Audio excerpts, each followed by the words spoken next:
दर्श की छुपी धमकी सुन एग्जीबिशन हॉल में मौजूद लोगों ने अपने विचार ही बदल दिए। दृष्टि की जैसे रही सही उम्मीदों पर पानी फिर गया। उसकी दुनिया अचानक पलट गई।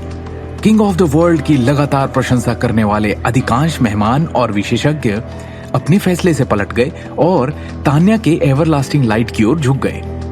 केवल कुछ ईमानदार पुराने विशेषज्ञ ही चुप रहे और उन्होंने गुप्त रूप से अपना वोट डाला। आखिरकार सिंघानिया परिवार दिल्ली शहर के शीर्ष कुलीन परिवारों में से एक था। अगर इस परिवार का उत्तराधिकारी सबसे बड़ा बेटा किसी को अपने लिए कुछ करने को कहे तो ना करके उसके सामने उसे अपमानित करने की हिम्मत कौन करेगा। ठीक है, वोटों की आधिकारिक तौर पर गिनती की गई है। हमारे साथ इस वक्त यहाँ 300 मेहमान मौजूद हैं जिनके साथ एवरलास्टिंग लाइट ने भारी 235 वोट प्राप्त किए हैं। तो इसलिए आज की एग्जीबिशन का सबसे लोकप्रिय ज्वेलरी पीस आज का विनर रहा एवरलास्टिंग लाइट। परिणामों की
तान्या एक बार फिर अहंकार के हाव भाव लिए उन दोनों की ओर तिरस्कार से देखने लगी और अकड़ कर उनके पास चलकर आई। क्या कहा था मैंने? तुम्हारी क्रिएटिविटी खराब है। तुम्हारा किंग ऑफ द वर्ल्ड एक कचरा है। देख लिया, मेरे सारे वोटों को मिलाकर उनका आधा भी नहीं आया तुम्हारे हिस्से में। अब भी शर्म नहीं आ रही है तुम्हें? अब भी हिम्मत है तुम में ये सोचने की कि तुम मेरे साथ कंपटीशन कर सकती हो?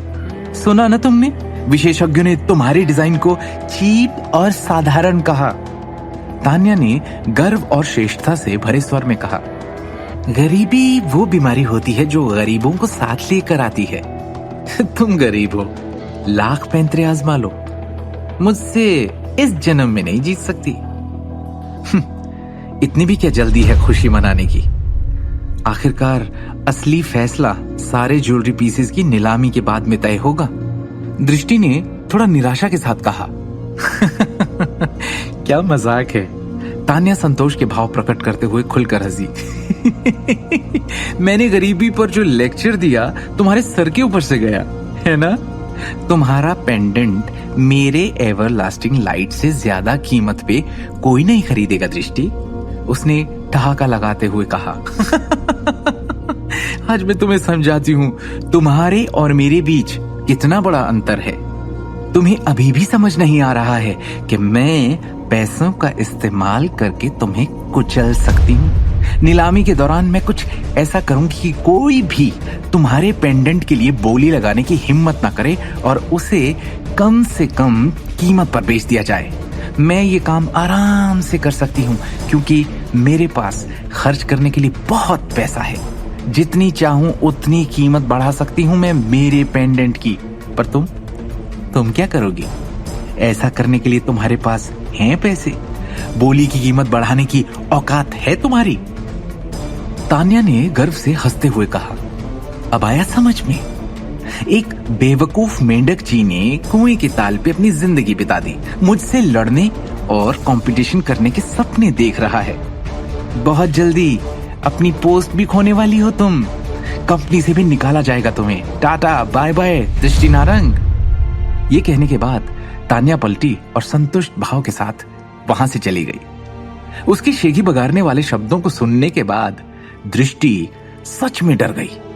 वो तान्या के शब्दों के पीछे के अर्थ को कैसे नहीं समझ सकती थी।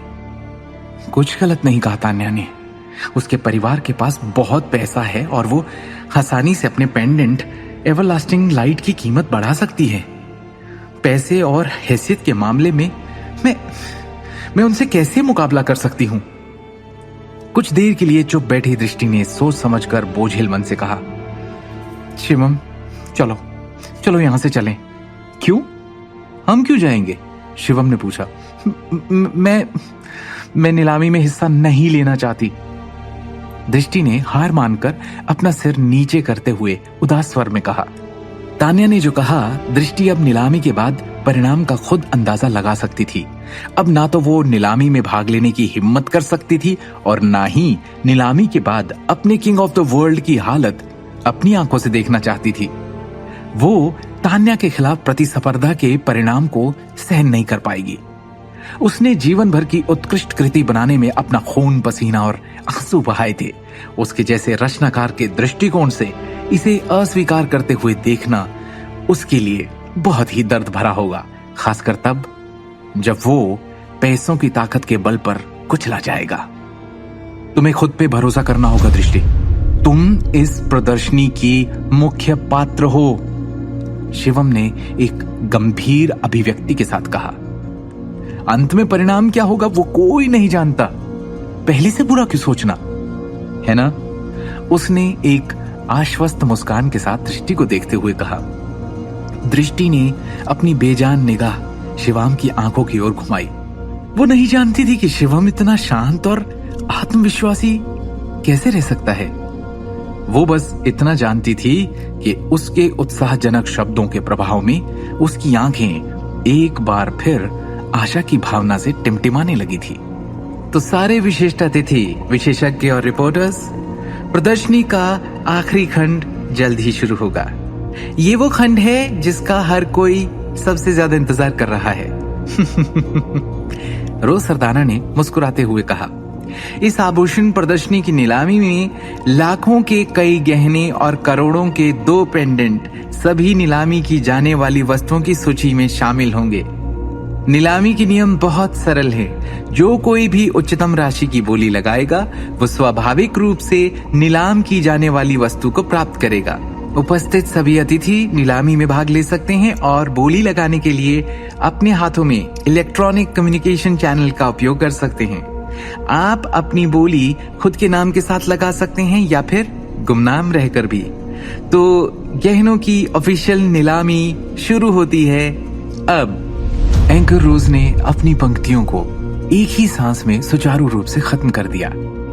चेहरे पर मुस्कान के साथ उसने नीलामी शुरू होने का संकेत देने के लिए अपना हाथ उठाया।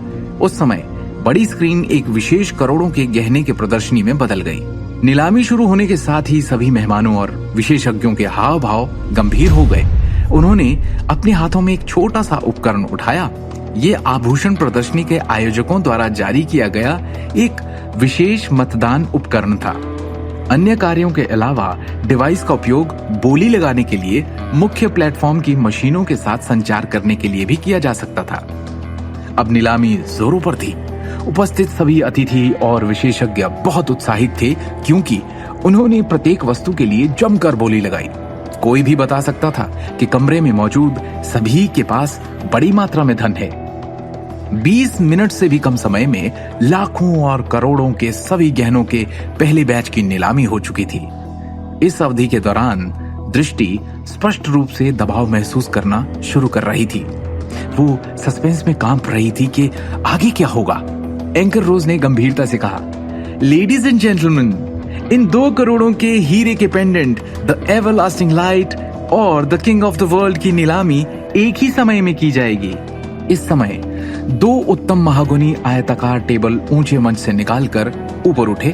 प्रत्येक पर एक छोटा कांच का कैबिनेट रखा गया था जो एक चमकदार रोशनी से जगमगा रहा था। एवरलास्टिंग लाइट और किंग ऑफ द वर्ल्ड दोनों के पास ना तो शुरुआती बोली होगी और ना ही उनकी बोलियों की कोई सीमा होगी। हर कोई अब आप बोली लगाना शुरू कर सकते हैं। रोज सरदाना ने माहौल को ऊपर उठाने के लिए आवाज उठाई। बोली के पहले कैमरे क्लिक होने की आवाजें आने लगी। इस घड़ी में मौजूद सभी पत्रकारों ने तस्वीरें लेने के लिए अपने कैमरे उठा लिए। आखिरकार हर कोई स्वाभाविक रूप से करोड़ों के मूल्य के गहनों के 2 पीसीज पर अपना पूरा ध्यान केंद्रित करेगा, इसलिए इस तरह के सीन को मिस नहीं करना चाहिए। इस समय प्रदर्शनी हॉल में उत्साह और जयकारों की लहर से उमड़ पड़ी। मौजूद सभी अतिथि और आभूषण विशेषज्ञ बोली युद्ध में भाग लेने के लिए तैयार हुए। हर कोई बेचैन था। तब तक हॉल में खांसने की आवाज आई। सबका ध्यान दर्श सिंघानिया की ओर गया, जो खांसकर अपनी सीट पर से खड़ा हो गया। लेडीज एंड जेंटलमैन, मैं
₹1 की बोली लगाऊंगा।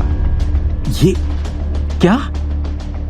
न केवल आप ₹1 के साथ बोली शुरू कर रहे हैं, बल्कि आप अन्य लोगों को भी बोली लगाने नहीं देंगे। ये सही नहीं है मिस्टर दर्श। दर्श के अमानवीय तरीकों से उपस्थित सभी अतिथि और विशेषज्ञ हतप्रभ रह गए। एंकर मिस रोज सरदाना, मुझे लगता है कि मेरे काम करने का तरीका नियमों के अनुरूप है ना? आपने बताया कि कैसे दोनों पेंडेंट के लिए शुरुआती बोली नहीं लगेगी, है ना? दर्श ने रोज को देखा और सम्मानजनक तरीके से कहा। इस वक्त वो एक शक्तिशाली परिवार के राजकुमार सा व्यवहार कर रहा था और पूरी तरह अपने परिवार की शक्ति का फायदा उठा रहा था। वो रोज सरदाना अजीब तरीके से मुस्कुराई। एक छोटी मेजबान के रूप में वो स्पष्ट रूप से दर्श को नाराज करने की हिम्मत नहीं करेगी। ये वास्तव में नियमों के अनुसार है। रोज सरदाना ने असहाय रूप से सिर हिलाया। आप समझ नहीं सकते कि मैंने किंग ऑफ द वर्ल्ड के लिए ₹1 की बोली क्यों लगाई, लेकिन मैं आपको बता दूं, दर्श ने अहंकार से कहा। मैं रॉयल दर्श सिंघानिया ना तो इस पेंडेंट को अफोर्ड कर सकता हूं और ना ही मैं इस पेंडेंट के लिए तरस सकता हूं। दर्श ने दृष्टि को मजाकिया मुस्कान के साथ देखा।